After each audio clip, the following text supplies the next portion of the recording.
Hello नमस्कार विद्यार्थी मित्रों, वेलकम बैक। एसएन विद्यालयના ई લર્નિંગ પ્રોગ્રામમાં હું તમને ફરીથી આવકારું છું। મિત્રો, આપણે આગળના લેક્ચરમાં ન્યૂટનનો પહેલો નિયમ, એરિસ્ટોટલની ભૂલ ભરેલી માન્યતા, મતલબ એણે આપેલો ખોટો નિયમ, અને ગેલેલિયોના પાયા ઉપર રચાયેલ ન્યૂટનના પહેલા નિયમના વિધાનની ચર્ચા કરેલી છે। એકવાર તમે ટેક્સ્ટ બુકમાં વાંચી લીધું હશે, બહુ સરળતાથી સમજાઈ જાય એવી વસ્તુ છે। આ તાર્કિક અવલોકનો દ્વારા આ સમજૂતી આપણે ધ્યાનમાં લેવાની છે। ગેલેલિયોનો જે પ્રયોગ હતો એ વ્યવહારમાં શક્ય નથી, એટલે જ તાર્કિક શબ્દ હું વાપરું છું, કારણ કે ઘર્ષણ રહિત દુનિયાની કલ્પના આપણે કરી શકીએ એમ જ નથી। પણ છતાંય તે એવું વિચારી શકાય કે જો બાહ્ય બળોની ગેરહાજરી હોય તો પદાર્થની અવસ્થા જે છે એમાં કોઈ જાતનો ફેર ન પડે, પછી ગતિશીલ હોય તોય ભલે, સ્થિર હોય તોય ભલે। આજે આપણે બીજા નિયમની વાત કરશું।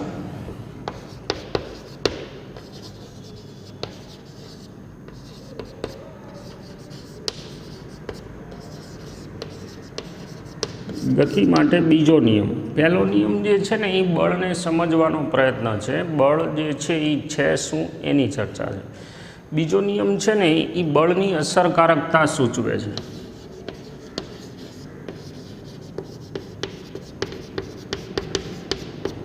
એટલે કે બળનું માપ આપે છે। હવે એ કઈ રીતે એ આપણે વાત કરવાની છે।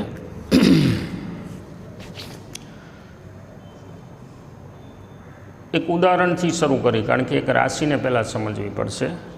માનો કે એક સરખી ઝડપથી, માનો કે 10 મીટર પ્રતિ સેકન્ડ એક સાયકલ અને એક સ્કૂટર, બે વસ્તુ તમારા તરફ આવે છે એક સરખી ઝડપથી, તો હવે બંનેને અટકાવવાનું કીધું હોય બાય ડિફોલ્ટ, બાય ચોઇસ, તો તમે શેના ઉપર પસંદગી ઉતારશો?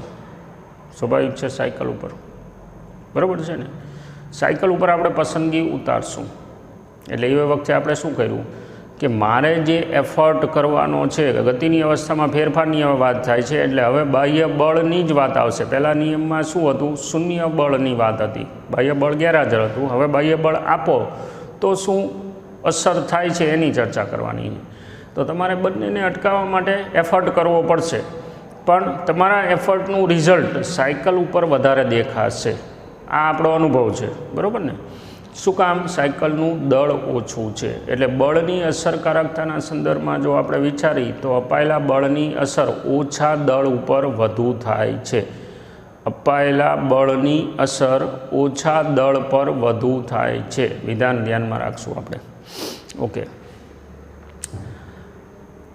માનો કે એક બંદૂકમાંથી ગોળી છૂટે છે અને એક એ જ બંદૂકની ગોળી તમે હાથેથી ફેંકો છો, તો બેમાંથી અસર કોની વધારે થવાની? બહુ સ્વાભાવિક છે બંદૂકમાંથી છૂટેલી ગોળી, કારણ કે બંદૂકમાંથી છૂટેલી ગોળી છે એની સ્પીડ વધારે છે, એની ઝડપ વધારે છે, અને તમે હાથેથી જે ગોળી ફેંકશો બુલેટ, એ ગોળીની સ્પીડ એટલી નહીં હોય। હવે અહીંયા દળ સરખું છે, પણ છતાંય તે અસર કોની વધારે થાય છે? જેની ઝડપ વધારે છે। એટલે હવે એવી વાત થઈ કે બળની અસરકારકતા જો તમારે સમજવી હોય તો એકલું દળ કાફી નથી। આપણે પહેલાં ઉદાહરણમાં શું કર્યું? ઝડપ હરખી રાખી, દળ જુદા જુદા હતા। બીજા ઉદાહરણમાં શું કર્યું? દળ હરખું રાખ્યું, મતલબ વસ્તુ એટલે કે બુલેટ હરખું રાખ્યું, પણ એની ઝડપ અલગ અલગ હતી, તો અસર કોની થઈ વધારે? જેની ઝડપ વધારે હતી એની અસર વધારે થઈ। તો હવે બળની અસરકારકતા જો આપણે સ્પષ્ટ રીતે સમજવી હોય તો બે રાશિ મહત્ત્વની છે, એક દળ અને બીજું વેગ। આપણે શું કર્યું છે? એક રાશિ વ્યાખ્યાયિત કરી દીધી છે, રેખીય વેગમાન P = mv। દળ અને વેગનો જે ગુણાકાર આવે એને રેખીય વેગમાન કીધું છે। માપી શેમાં? આપણે એને કેજી મીટર પ્રતિ સેકન્ડમાં, કેજી મીટર પ્રતિ સેકન્ડ। પારિમાણિક સૂત્ર તમે બનાવી લો, એવડા મોટા થઈ ગયા છો। છે પોતે સદિશ રાશિ। હવે જ્યારે તમે બાહ્ય બળ પદાર્થને આપો ત્યારે એવું કહી શકાય કે તમે એના વેગમાનમાં ફેરફાર કરો છો, બરાબર છે ને? આપણે બે વસ્તુ ધ્યાનમાં રાખવી પડશે. હમણાં કીધું એમ કે સાયકલનું દળ ઓછું હતું એટલે આપણી અસર અહીંયા વધારે થઈ, પછી બુલેટની સ્પીડ વધારે હતી એટલે અસર એની વધારે થાય છે. હવે એવી જ રીતે માની લો કે ક્રિકેટ આપણે રમતા હોય તો આપણને ખબર છે, ફૂલ ફાસ્ટ શોટ આવતો હોય તો આપણે એને ધડાક દઈને નથી અટકાવતા, થોડોક સમય જાજો લઈ છીએ, બરાબર છે ને? માની લો કે દડો આવતો હોય એને અટકાવવા માટે સીધો હાથ નાખી તો વાગે એવું થાય, પણ આપણે એને શું કરીએ છીએ, લાંબો ગાળો એટલે કે તમારો બળ આપવાનો જે સમયગાળો છે એને મોટો તમે કરી નાખો છો. તો અહીંયા અસરને કંઈક લેવા દેવા છે. એટલે એનો મતલબ એવો થયો કે બળની અસરકારકતાને દળ, વેગ અને તે બળ આપવા માટે લાગતા સમય સાથે લેવા દેવા છે. અને એટલે નવી રાશિ આપણે વ્યાખ્યાયિત કરેલી છે, દળ અને વેગનો ભેગો ગુણાકાર, જે સદિશ રાશિ છે વેગમાન. હવે મેં કીધું એમ કે જ્યારે પણ પદાર્થને બળ આપવામાં આવે ત્યારે એની ગતિની અવસ્થા બદલાય, પણ એના દળને ધ્યાનમાં રાખી અને બળ આપવું પડે. બહુ સીધી વસ્તુ છે કે ભાઈ માની લો કે હું ટેબલ ઉપર પડેલી બુકને ખસેડવા માગતો હોય તો હું આમ ઠીચુક દઈને બળ આપું એટલે એ ખસી જાય, પણ એવું ઠીચુક બળ છે એ હું બેન્ચને આપું તો કંઈ પથરાય ન પડે, ફેરે ન પડે. એટલે અહીંયા શું થયું, મારે દળને ધ્યાનમાં રાખી અને બળ આપવું પડે જેથી કરીને મને અસર બળની દેખાય. તો હવે એ અસરકારકતા જે છે એ સીધી અસર કરે છે ક્યાં, વેગમાનના ફેરફારમાં. એટલે અપાયેલું બળ પદાર્થના વેગમાનમાં ફેરફાર કરે છે.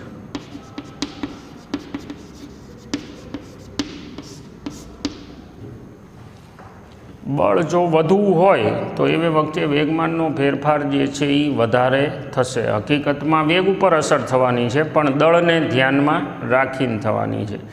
એટલે હવે વેગમાનમાં ફેરફાર કરનાર પરિબળ જે છે એ બળ થયું. તો હવે એ સંદર્ભમાં ન્યૂટનનો બીજો જે નિયમ છે, માની લો કે ડેલ્ટા ટી સમયગાળામાં વેગમાનનો ફેરફાર ડેલ્ટા પી થતો હોય તો અપાયેલા બળને ડેલ્ટા પી છેદમાં ડેલ્ટા ટી રાશિ સાથે લેવા દેવા છે.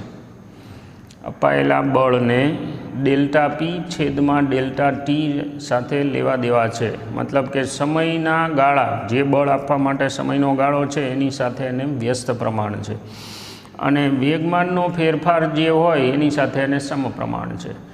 વધુ બળ આપશો તમે તો વેગમાનનો ફેરફાર મોટો થશે, ઓછું બળ આપશો તો વેગમાનનો ફેરફાર ઓછો થશે. અલ્ટિમેટલી તો અહીંયા જ ફેર થવાનો છે.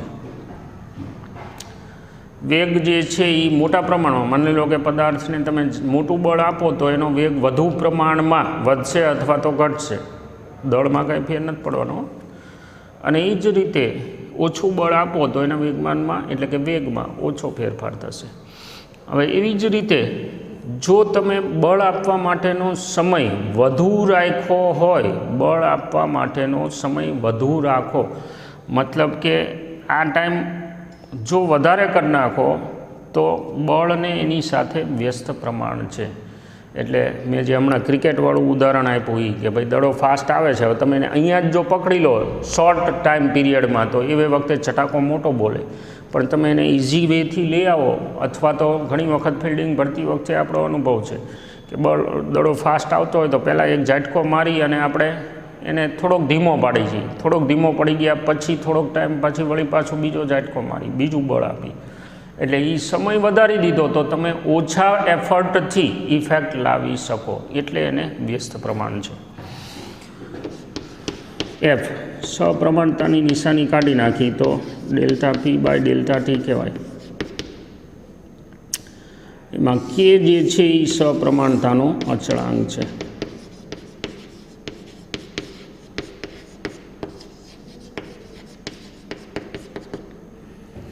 અને પરિમાણ રહિત છે.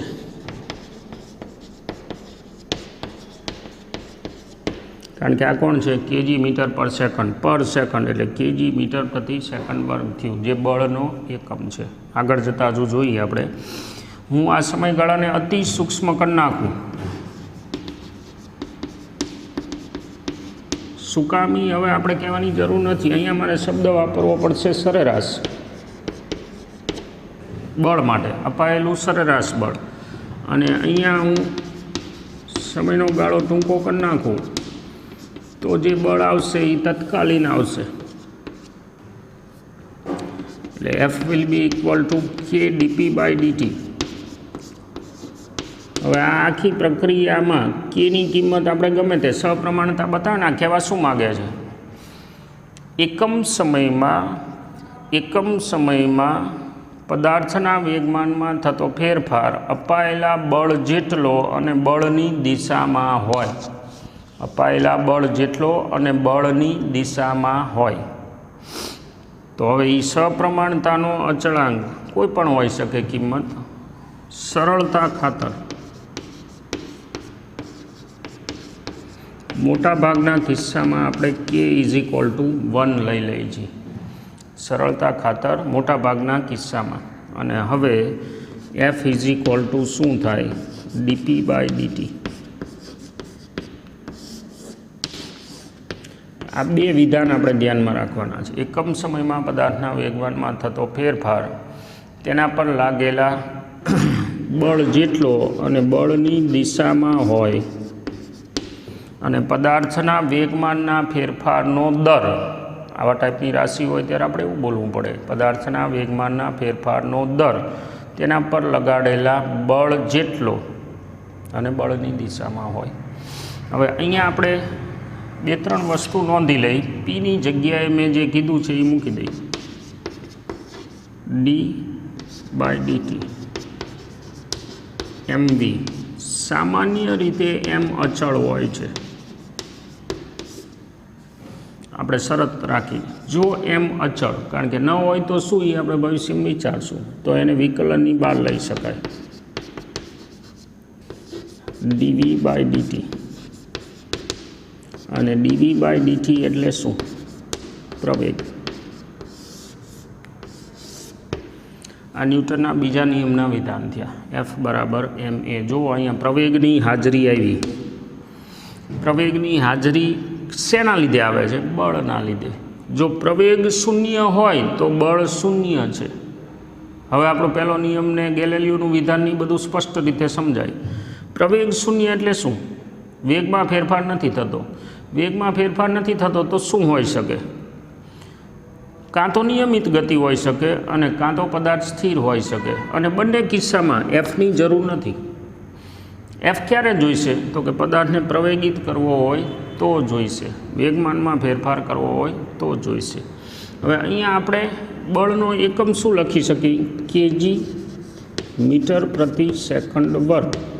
અને આ જે એકમ છે એને આપણે માન આપ્યું છે ન્યૂટનને, એને ન્યૂટન કહેવાય છે. બળનો એકમ કયો? કેજી મીટર પ્રતિ સેકન્ડ વર્ગ. હવે એની વ્યાખ્યા શું? જો એમ બરાબર 1 કિલો હોય અને એવા પદાર્થ પર અપાયેલું જે બળ પદાર્થમાં 1 મીટર પ્રતિ સેકન્ડ વર્ગનો પ્રવેગ ઉત્પન્ન કરી શકે તો એ બળને 1 ન્યૂટન કહેવાય. 1 કિલોગ્રામ દળના પદાર્થમાં 1 મીટર પ્રતિ સેકન્ડ વર્ગનો પ્રવેગ ઉત્પન્ન કરી શકનાર બળ જે છે એને 1 ન્યૂટન કહેવાય. હવે અહીંયા એ વસ્તુ નોંધવા જેવી કે અમારી પાસે સદિશ સ્વરૂપ છે તો હું આવું લખી શકું, F X is equal to DP X by DT, F Y is equal to DP Y by DT, અને same way F Z is equal to DP Z by DT. એનો મતલબ શું? અથવા તો આ જે વિધાન છે F X is equal to M A X, F Y is equal to M A Y અને F Z is equal to M A Z. મતલબ કે અપાયેલા બળના અનુરૂપ ઘટક અનુરૂપ ફેરફાર કરી શકે. અપાયેલા બળના અનુરૂપ ઘટક અનુરૂપ ફેરફાર કરી શકે. મતલબ શું? કે જો બળનો એક્સ દિશાનો ઘટક જ અસ્તિત્વમાં હોય તો એક્સ દિશામાં જ પ્રવેગ અસ્તિત્વમાં આવે, અથવા તો પદાર્થના વેગમાનના એક્સ ઘટકમાં જ ફેરફાર થાય, એને લંબ એવા ઘટકમાં કોઈ જાતનો ફેરફાર ન થાય. આપણને ખબર છે પદાર્થને તમે ગુરુત્વાકર્ષી ક્ષેત્રમાં નાખો તો એનો ઉર્ધ્વ ઘટક જે છે વેગનો એ જ બદલાય, સમક્ષિતિજ ઘટક નથી બદલાતો. શું કામ? તો કે સમક્ષિતિજ દિશામાં એના ઉપર ગુરુત્વાકર્ષી બળ નથી લાગતું, શિરોલંબ દિશામાં લાગે છે. એટલે સૌથી મહત્ત્વની વસ્તુ અનુરૂપ ઘટક અનુરૂપ ફેરફાર કરે. બીજા ઘટક હાજર હોય તો એ ફેરફાર થાય, નહીંતર ન થાય. નંબર 2, જે બળ છે એ કણ પર લાગે છે અથવા દ્રઢ પદાર્થ પર જો લાગતું હોય તો એની અસર દ્રવ્યમાન કેન્દ્ર પર થાય છે એવું આપણે માનવાનું. તંત્ર હોય આખું કણોનું તંત્ર જોડાયેલું દ્રઢ પદાર્થ, તો એવા સંજોગોમાં એના દ્રવ્યમાન કેન્દ્ર ઉપર બળ લાગે, અસર એની બળની દ્રવ્યમાન કેન્દ્ર ઉપર થાય એવું માનવાનું. આ દ્રવ્યમાન કેન્દ્ર માટે આપણે ચેપ્ટર 7માં ડિટેલ ભણવાના છીએ, અત્યારે વોલ્ટ મારશું. બીજું, બળ જે છે એ અથવા તો પ્રવેગની સ્મૃતિ રહેતી નથી. આ વિધાન છે એ બહુ મહત્ત્વનું છે.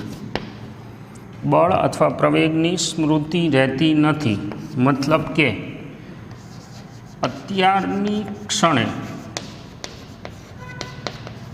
ફેરફાર માટે જવાબદાર અત્યારે જ લાગતું બળ છે. વિધાન શું કહેવા માગે છે એ આપણે સમજવાનું છે. અત્યારે જે ફેરફાર થતા હોય, મતલબ તત્કાલીન ફેરફાર જે થતા હોય એ તત્કાલીન ફેરફાર કરવા માટે જવાબદાર તત્કાલીન બળ જ છે. અગાઉના બળ અથવા તો અગાઉના પ્રવેગની સ્મૃતિ પદાર્થમાં ન હોય. ઉદાહરણ આપું, માનો કે આ પદાર્થ અત્યારે રેફરન્સ ફ્રેમમાં છે મારા હાથમાં.